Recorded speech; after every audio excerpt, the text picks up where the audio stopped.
Ladies and gentlemen, welcome back to the analysis of YOLENO TV.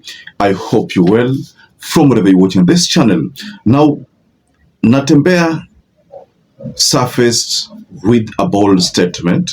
Kenya has been looted, but Kenya is surviving because Kenya is a very, very rich country. For your question, Okari, about the president being a one term, I agree with him because he said that if he doesn't deliver 5 years, then Kenya should not bother giving him a second term. Does he believe he has delivered? He was already given a value what we are supposed to do. Does he believe he has delivered? Many of us believe he hasn't, and he's really running out of time because we have got less than 2 years for him to meet all those promises that he made. So if you don't deliver on your own promises, and then I think the only reasonable thing that's supposed to happen to you is to pave way. This statement coincided with a statement that William RUTO delivered, attempting to praise Natembeya because Natembeya supports the people in his county by ambao wamechangia katika kuwalipia wale ambao hawana uwezo wa kulipa. Trans Nzoia County, Mheshimiwa Natembeya wa kutoka Trans Nzoia County pia amelipia watu wa Trans Nzoia County nafikiri watu 2,000. Now this is coming at a time whereby RUTO has already headed to New York for the UNGA meeting. Remember, that meeting, RUTO is supposed to negotiate with the US government also on certain policies so that the US government can at least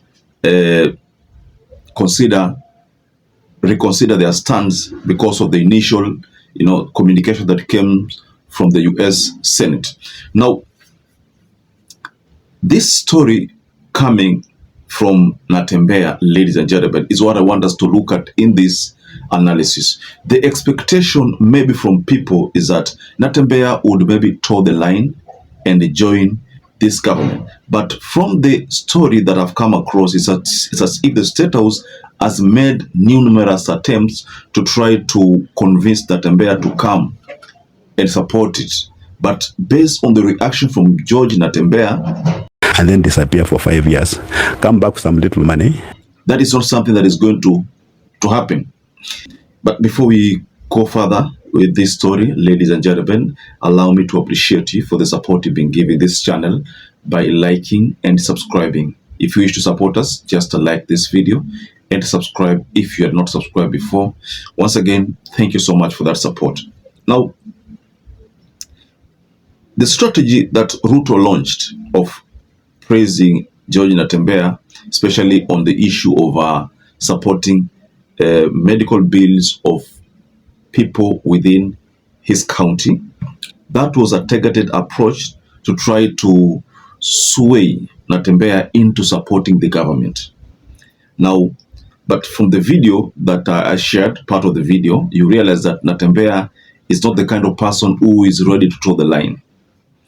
There are people who have been talking about Natembeya being like someone who is a mole also. You see, there's this debate of moles existing in the opposition. Natembeya is one of those people who has been, people have been saying that he's also a mole.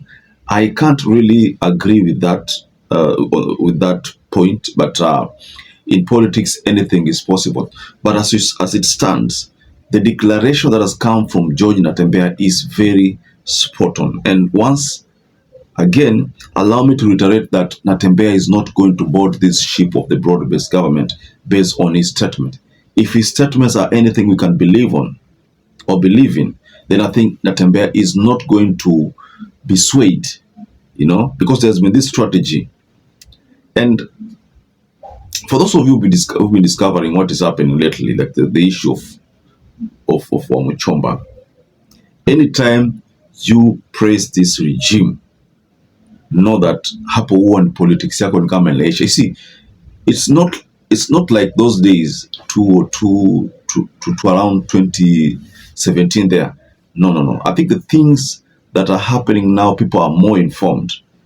Anytime you try to, go bad with this regime or with any regime that the people do not want, then you should be rest assured that your politics itaishia hapo. Politically utakuwa unaisha kabisa. You know?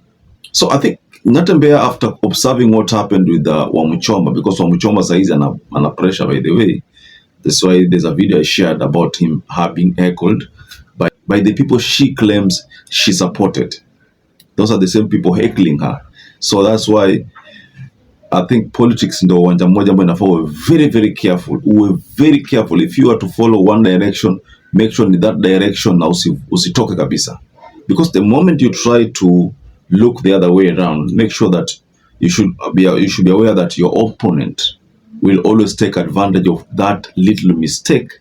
So that can explain why George Natembeya is not ready to support this government based on his statements. Remember, I told you that this is happening at a time whereby RUTO is in the US or rather travel to New York for the UNGA meeting. I'm going to do another video on something concerning the UNGA meeting. But on this analysis, ladies and gentlemen, our focus was on George Natembeya. And someone told me that the State House has been trying to call Natembeya, lakini yeye amekataa kushika simu.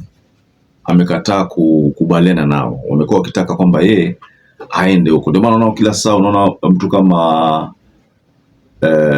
Faruki Bet kila saa yuko Trans Nzoia, yuko huko.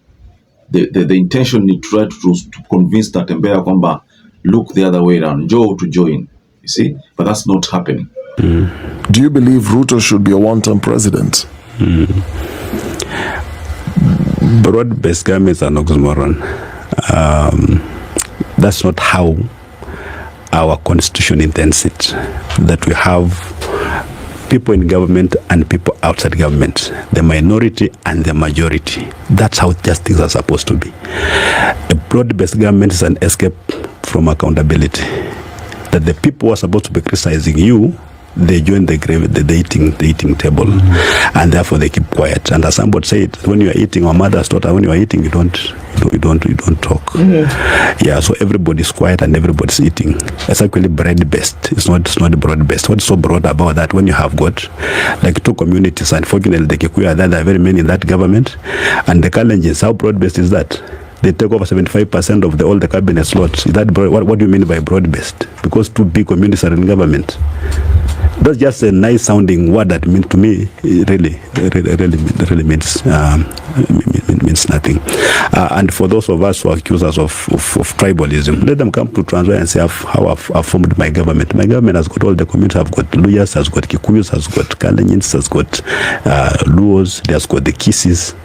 I have balanced that way. If I was to behave the way the national government behaves and say I was voted for by 80% of Luyas, actually 80% of my vote was for my community, I'd give them 80% of everything.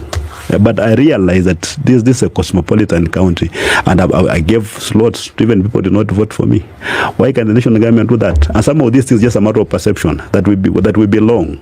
Yeah, if I got 22 cabinet slots, can you ensure that you have at least every community, that 22 communities of Kenya are represented?